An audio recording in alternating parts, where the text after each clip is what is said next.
ladies and gentlemen, look, if you're a hardcore boxing fan and a real one, a true one, you appreciate the skills and talent of Teofimo Lopez and Shakur Stevenson. If you don't appreciate their skills and you call yourself a boxing fan, you ain't no boxing fan. You're a male volleyball, figure skating fan. I think a lot of people debate the narratives. They get angry of the narratives that people put upon a Teo or even a Shakur. I think most of the value narrative is towards Teofimo Lopez, and that's the reason why I really get amped up. Like, why? This is the guy that actually is a two-division lineal champion, and you already know if it wasn't for the politics of the sport of boxing, you all will be recognizing him the way that probably I see him. As a two-division undisputed world champion, because we all know what Josh Taylor was an undisputed, and y'all know that Vasily Lomachenko, they fought for the WBC franchise because the WBC had their little shenanigans and stuff like that. But if we identify the politics, let's identify the truth. But regardless, right? I'm gonna say something. I'm gonna give you another take. Okay, so the reason why I keep on saying, folks, stop with the shame of Teofimo Lopez versus Jermaine Ortiz and Sando Martin, and indicating that because of his performances versus Jermaine Ortiz and Sando Martin, that Shakur Stevenson is somehow going to replicate that type of style. Yo, Teofimo Lopez, he struggled with Ortiz and Sando Martin, and Shakur Stevenson could fight just like that. But they lost. Those are the facts. I don't give a damn about your feelings. Quit with the narrative. Quit with the feelings. Those are the facts. The fact is that Jermaine Ortiz and Sando Martin, with the style that they brought to the table versus Teofimo Lopez, did not take risks. So why would you want even a Shakur Stevenson to replicate that type of style or that approach? Because that's not going to give him the nod. And that's what I'm arguing. Guys, I'm going to tell you like this. Do I believe that Shakur Stevenson is a boring fighter like a lot of the narrative says? To me, he's not. I mean, he was underwhelming versus Nakatilia, and he was underwhelming versus Edo de los Santos. But the reason why I get like irritated, why don't y'all say that he will take the risk to fight Teofimo Lopez? Is because y'all feel like he shouldn't take the risk because it's just gonna fall in Teofimo Lopez's hands if you really go by the skill set, the matchmaking, the counter punching of Teofimo Lopez, right? You feel like Shakur is not gonna take that type of chance, that he should just do what the Ortiz and the Sando Martin did. But Shakur Stevenson showed you in the past that he could take the risk. He could take risk. He could take the type of risk that he understands that he's fighting a champion and he needs to do just a little bit more. You know what I'm saying? Inflict his power in any way to gain the respect of his opponent. See, I know that Shakur Stevenson can try to take the risk. Y'all just don't believe it, and y'all don't even want to mention it in y'all assessment of the fight or y'all breakdown to the fight. And I'm telling y'all should analyze Shakur Stevenson going for the gusto or taking some risks like he did versus Oscar Valdez, like he did versus Jamel Herring. He needed to inflict power versus Jamel Herring. He stopped him to become a world champion. He needed to inflict power versus Oscar Valdez, right?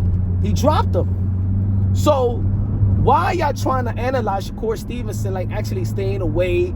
You know, he could do what Jermaine Ortiz did, and hopefully you wish that he's given the belt. He's given the scorecard. You know what I'm saying? No.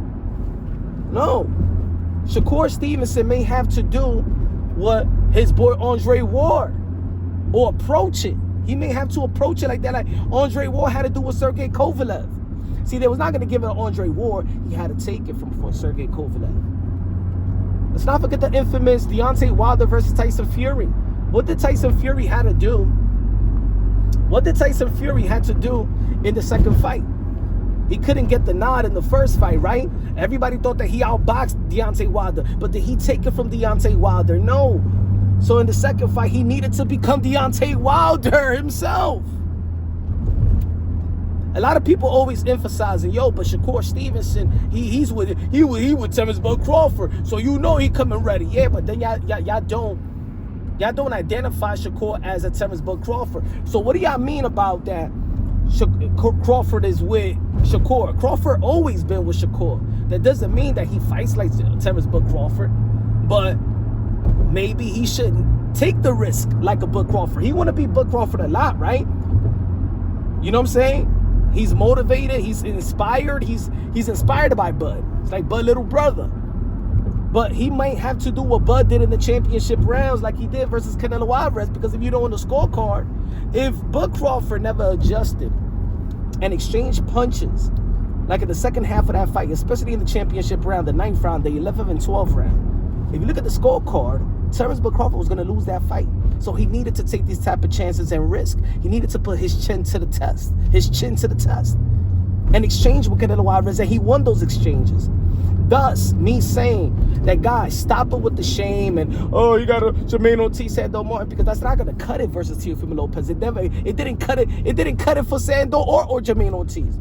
So Shakur Stevenson needs to take the type of risk, needs to go for the needs to inflict some power, needs to sit on his punches, and willing to take something to get to dish it. It is way it doesn't change. Greatness never changed, man. You have to, there's a lot of sayings in the sport of boxing.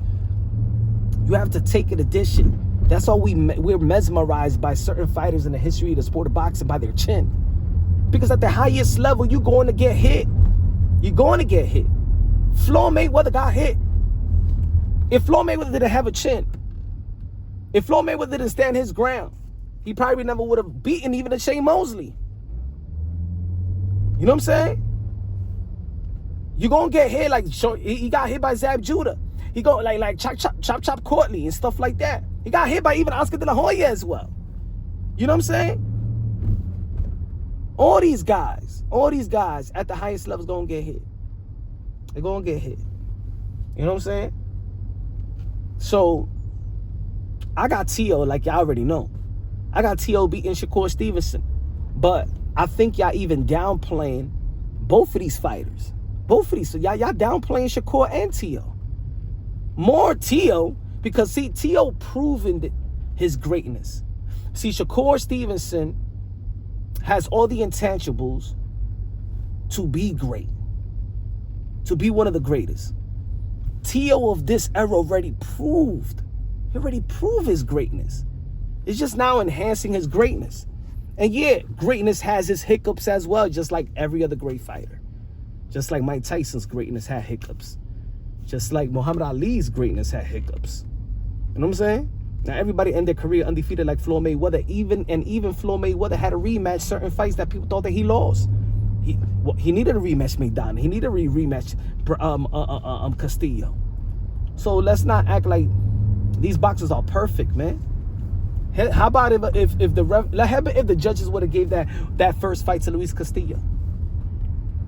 Does that make Mayweather any less great if he would have got the fight in the rematch and beat Luis Castillo the way that he beat him? Y'all missing the character. You know? So, again, Shakur Stevenson will have to find his inner Teofimo Lopez. And maybe Teofimo Lopez will have to find his inner Shakur. That's a weird breakdown right there. Maybe this is a weird breakdown. Maybe Shakur needs to approach this fight like Teo, and Teo may have to approach this fight like Shakur. Yeah, maybe. I mean, look, one thing about both of these guys is that they listen to the boxing fans. It's only one reason why Shakur Stevenson fought William Cepeda that way, because he listens to the doubters and the criticism of his style. So he needs to show the people that he could take some punches and brawl and go toe-to-toe. But like he said after the fight, he don't want to fight like that again. But he could do it. But he did it to prove y'all wrong.